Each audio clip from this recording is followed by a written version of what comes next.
Hi, PerspectiveWeather.com meteorologist Paul Dorian here on Monday, May 3rd. Quite an unstable first half of the week, and much of the eastern half of the nation will have the chance for a significant rainfall in much of the eastern part of the nation over the next few days, and also the chance for some severe weather.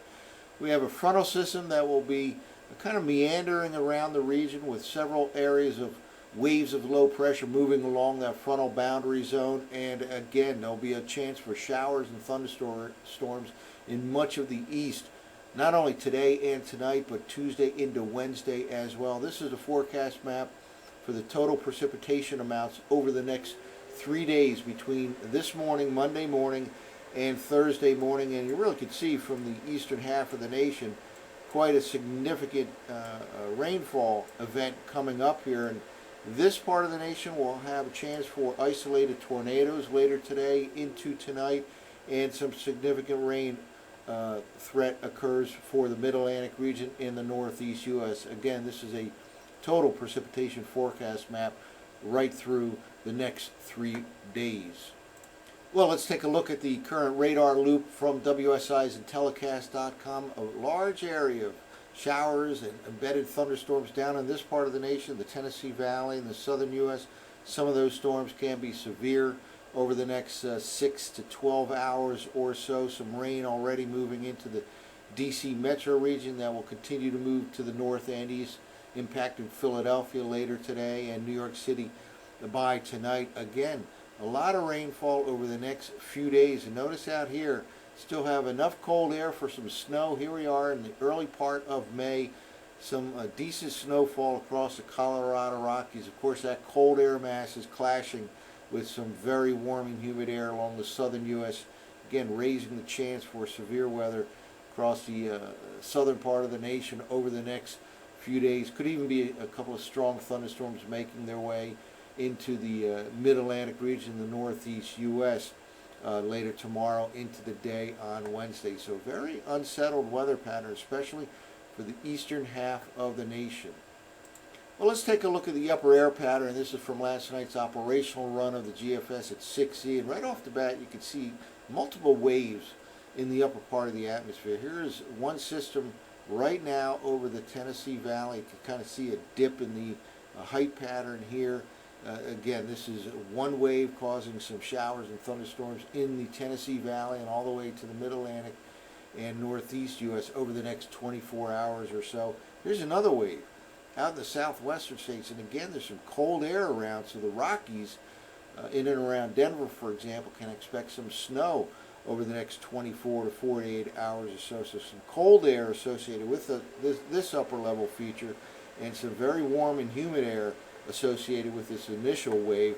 Let's move forward here, and again, this slides off to the north and east. They both actually slide off to the north and east, keeping the eastern half of the nation quite unsettled right through the middle part of the week. And here we go by Wednesday morning. Here it is all the way from the southwest U.S. this morning into the northeast part of the nation by midweek, by Wednesday morning, and then we'll keep moving forward here. And there's another wave here that follows on its heels, and it's liable to result in a strong coastal low right in this region by the end of the work week. Exactly how much impact it has on, let's say, the I-95 corridor, still a little unclear. It could only skirt the I-95 corridor at the end of the week, or maybe miss it entirely just off to the south and east. Something we'll have to watch over the next few days. But even before we get there, we have a good chance for some soaking rainfall in the eastern part of the nation over the next few days.